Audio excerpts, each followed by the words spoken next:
Hello, you wonderful people. So for today's video, I'm making another video talking about some of my favorite fictional couples. Obviously, they're not in any particular order. This is just the order I have them written down on my list. First on the list, we have Estelle and Joshua from the Trail/Kiseki series. Estelle and Joshua are the main protagonists of Trails in the Sky, but, well, first chapter, because that's the first game in the Trail/Kiseki series, but they have subsequently popped up in eventually the Crossbell arc as well as the Erebonia arc. And the reason why I wanted to include them because, for one, they're in a very interesting spot because Estelle and Joshua, amongst the main cast across all of the games, like just focusing on the main characters, they're one of few canonical couples. But Estelle and Joshua are like amongst the main characters are a well-known, like, established couple, and it's really interesting to a canonical couple. I should reiterate, but I think it's so interesting to have seen their journey. Obviously, they're in that situation where they grew up like siblings because they're like Joshua was adopted into Estelle's family, which I know like that's kind of a weird thing for some people, but I guess I've kind of like become desensitized to that because there's so much, you know, video games, anime, and manga that utilize that I'm like, I don't think it's weird. I'm just kind of like, yeah, just accept it as it is. But yeah, like it's always been there. I think Joshua's always liked Estelle. He's probably always kind of knew how he felt about her. He was just never sure how she felt about him. So, because Estelle was always like, oh yeah, this person's super into Joshua. The moment people bring up how she feels about Joshua, she gets a little weird about it because she likes him, but she hadn't quite figured things out. You know, but it's like they'd been together almost all of their lives. Then obviously at the end of first chapter, they went their separate ways because Joshua had to deal with the Ouroboros and all that he was dealing with in that capacity of who he was in his past and stuff. And then, like, you know, obviously their journey toward, you know, bringing them back together during second chapter. And then obviously the time frame between second chapter and the third where they ended up, you know, growing even closer. And then over the course of the games, the Crossbell games, and then even the Erebonia games, getting to see that relationship develop, seeing them being cute, seeing them being awkward. It's usually on Estelle's part, but even Joshua kind of gets caught up in, just because Estelle is who she is. She's kind of ditzy, she's a little bubbly, but she's like this bright sun. She's this beaming beam of hope and light, and that kind of, it works in contrast but also in conjunction with Joshua's cool, calm demeanor, and, like, you know, like her light versus his darkness, and how they kind of intermingle and they bring out the best in each other, and they bring out the best in each other as a couple but also as individuals, and they've grown together. So it's just this beautiful relationship that you've seen develop across the entire franchise, you know, not just the Liberal games. So like I said, you've seen it across every game series arc across the series so far, so that's what makes him a very standout couple. Next up on the list is Steve Rogers and Peggy Carter. Specifically, I'm going to reference them from the MCU because that's the version of these characters I'm more familiar with. I'm not really as familiar with them in the comics, but Steve and Peggy is your typical, like, star-crossed lover story. It's a very tragic star-crossed lover situation of, yes, it wasn't an immediate thing, love at first sight, but there was mutual respect there, and then a friendship and bond and partnership during World War II, but eventually it grew into something more. But before anything could really happen, they ended up, you know, being separated by time. And by the time Steve meets up with Peggy again, didn't get that dance, and she ended up having to just live her life without him. And it's just this sad love story of a man out of time, a life that was kind of lost, the potentiality of what could have been, you know, and what was kind of lost along the way. And then kind of, you know, spoilers for Endgame, but yeah, they kind of get their happily ever after. And it's interesting because you take Peggy and Steve's story, you take that in conjunction with What If, and what If is able to do with it, how it takes that story and kind of gives you a flip. You change the details, you flip everything, so now it's Captain Carter who's going on her journey, and Steve's kind of going on his journey, as we kind of dabbled, as we found out in season 1, but especially at the end, but also the way they took that, the directions they took it in season 2 without spoiling it. It just adds to that layer of just like how tragic that story is, that it seems like across the multiverse, that story is always meant to be tragic, that they seem like they were always destined to be star-crossed lovers. And the big question of, at the end of the day, like, will we ever have our happy ending. And Steve saying that line, and this is kind of a spoiler from What If Season 2, but the line of maybe somewhere out there he wants to believe that some version of them did get that happy ending, and as we saw in the MCU, they did. It's not always about the destination, it's about the journey, but in this case it's also just as important, the destination, finding that way back home into the arms of the person you love. It's sweet. Like I said, just I love what If is able to kind of add to that by changing the perspective and kind of giving you another story, kind of showcasing that it seems like this is kind of their destiny across the multiverse, sadly. So next on the list is John and Jane Smith from the Amazon Prime TV show Mr. and Mrs. Smith. Obviously, I don't remember the movie that well, and obviously I've fairly recently watched the TV show, so it is recency bias. I can acknowledge that. And also because I don't remember the movie as well, but the relationship in the TV show really stuck out to me. It's one of my favorite parts. I mean, it's just a fun, great show in its entirety. I highly recommend if you've never watched it, you should. It's a great fun time.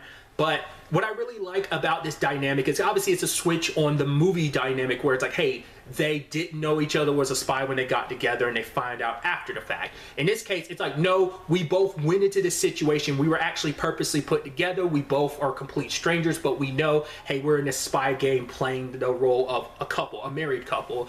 And so seeing these two lonely people who are kind of put together find their footing of like, all right, we're playing the role of a married couple, but eventually along the way, playing pretend eventually becomes reality when you play the role long enough, and they actually start falling in love and finding love with each other. And you know, it's like these two lonely people that if it wasn't for these extreme circumstances that brought them together, would they have ever gotten together? That's a big question. But these extreme circumstances did bring them together, which comes with its positives, but it also comes with its negatives of like, did you really know this person when you were getting together? Not really. But I mean, it's like any real relationship where it's like, okay, the stage of like, okay, we're kind of thrown in the middle of this without really getting to know each other. And so while we're playing the role of couple, we are learning about each other, the good side, the bad side, and it's like the relationship, it feels so, like, that's what I love about it. It feels like, to me personally, it feels like such a real relationship. Yes, it's extremely hyperbolized because of the circumstances they are in, but it feels like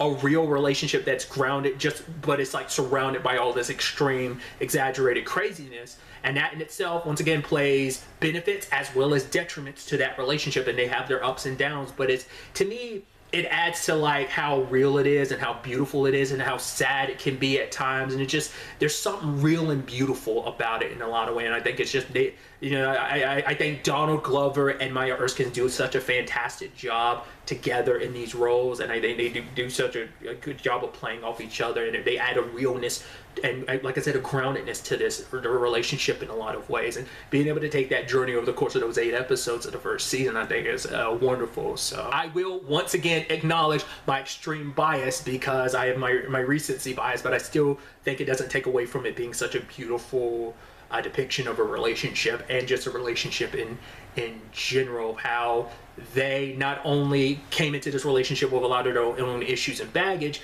not only did they eventually kind of work to fix things as a couple, they end up kind of fixing themselves along the way. So it's not only are we growing as a couple, we're also growing as individuals. Next on the list, it's kind of a weird example to throw in here. It's Scott Pilgrim and Ramona Flowers from Scott Pilgrim. I'm specifically going to be talking about the movie adaptation as well as the anime adaptation, Scott Pilgrim Takes Off, because these are the versions I'm familiar with. I've not read the graphic novel / comic book, so I can't speak as much on that front. But the reason why I'm saying like it's such a weird thing, because for all intents and purposes, we can all acknowledge Scott's an asshole. And so I didn't recognize it as much when I was younger, but obviously being older, I'm able to kind of recognize very problematic elements of that is Scott's character. But when it's all said and done, I think, I mean, it's an interesting couple regardless of like the ins and outs of the relationship, just because of the extreme circumstances of, hey, you want to be with this person you're crushing on, you have to like fight her 7 evil exes to kind of be with her. So there's that, which kind of makes it such a unique, interesting love story. But what I think also adds to it is that journey of self-discovery along the way. We get this in the movie, and I'm sure like the comic book elaborates on it more, but then there's also like the element of the anime Takes Off, where it's like, I don't want to go too deeply into spoilers, but how that plays out in conjunction with the story from, yes, the movie is basically an adaptation of the comic. Obviously, they changed certain things, and it's a more condensed version, but for relatively speaking, it's for the most part, obviously the same story, and obviously there's quite a bit they've kept the same but also changed for like the anime. But like the anime acts as such an interesting companion piece, whether you've read the original graphic novel or whether you've only seen the movie. You still can get something from the anime being this companion piece within how it services the story and its changes and its perspective, and what kind of adds it adds more layers and perspective to Scott and Ramona's relationship, because it, you know, obviously you focus on Scott, his issues, and I'm sure the comic might have covered this, but the TV show definitely covers it, where you kind of get a lot of stuff between Ramona and her ex, and what this means in the grand scheme of things of like, well, you're talking about all this other stuff and not Scott and Ramona's relationship, but it's like it's all added context, it's all the baggage and the healing. It kind of goes back to what I brought up about John and Jane with my last example from Mr. and Mrs. Smith, of how yes, you can grow as a couple while also growing as individuals. The circumstances of the stories like help Scott grow, but it also helps Ramona grow, and especially in Takes Off, you kind of get that different perspective on things. And I just think it's such a neat direction that goes, and where that ends at the ending of that, I don't want to spoil it, and what that the ending of Takes Off, how it adds so much more layers and development to Scott and Ramona's relationship. It's just so interesting. Like I said, I just have that issue of like, I'm trying not to spoil anything, so I'm talking around a lot of stuff. But if you've seen Takes Off, you kind of know where I'm talking about, like what it does for Scott and Ramona's relationship, which I think is so interesting. It feels like a wild example to use, but like even without the confines of the direction that relationship going, I think I could still appreciate the relationship, considering the like wild bananas circumstance that is the story of Scott Pilgrim and the relationships part to play in all of that, considering it's the focal point of the entire story. And then finally on the list, we have Hwal and Sang-Woon, or maybe Sang-Woon, I'm probably butchering that, from Bulgasal, Immortal Souls. This is a really interesting example for me to use because first and foremost, it's been a little bit since I've seen it, but I don't think Hwal and Sang-Woon ever officially became a couple. There were feelings developing, but I don't think anything ever, I guess, technically happened. There's a lot to it. Like, Bulgasal Immortal Souls revolves around reincarnation, Hwal wanting revenge against Sang-Woon because like 600 years ago, who she was in her previous life like was a monster that cursed him and turned him into this soulless immortal being, and basically he's looking for her reincarnation to like fix all of this and get his revenge, and this journey that story takes on not just affecting them but the people around them. Them are kind of drawn into this cycle of constant reincarnation and what that means in the grand scheme of things. And it's this story of like, okay, they started off hating each other because they both viewed each other as a monster. They were each a monster in the other's life for different reasons. I don't want to get too much into details, but to see the journey that they go through, where it's like that hate eventually turns into something more, especially as the story progresses. You learn that there's a lot more to this that either one of them realizes, because both of them are missing pieces to the grander puzzle that is this whole reincarnation situations, their past, their connections, why they're interwoven with each other. It feels, I guess, like in a way, that's why I'm like, there's a technicality behind like, oh, whether or not they were officially a couple or not. Like that's, like I said, kind of get a little spoilerish there, so I try not to dive too deeply, but it kind of plays into that very nature of things. And so it ends up being this thing of, with a lot of twists and turns and developments, this story becomes a little bit of a love story, even though they never officially become a couple at the end. But once again, it's a debatable thing of like labeling them as like a fictional couple. So it's debatable in some capacities, but not debatable when you know the grand scheme of the entire story. It's not as debatable because it's kind of clearer in a lot of ways. But like I said, I don't want to dive too deeply. But it's just I don't know. It's a very beautiful trajectory that their story takes them, and you know, there's so many people affected by their story, and it's beautiful how it ends. I mean, it's sad because like where that story ends in some capacities, and then you get to the ending of it, which I think is one of my favorite endings because I think that show just ends so beautifully. But yeah, it's like I said, it's an interesting example to use, to considering that journey of hate turning into potential love and discovery, and growth as once again, that relationship thing of growing together, but also growing as individuals and unraveling this mystery that's been going on for like 1,000 years and finding out the truth at the heart of all of this. I don't know, just it makes such an interesting couple situation. So that's why I wanted to include them on the list. So yeah, that brings this video to an end. So obviously I try to make this an annual thing, so I'll see you next year with another video talking about fictional couples, whether it's fictional couples I've always been aware of, the ones that maybe I've forgotten about and I'm rediscovering, as well as new ones I might be discovering for the first time in between now and the next video next year. Till the next time, be happy, be safe, live life to the fullest, and enjoy it. Good day and goodbye.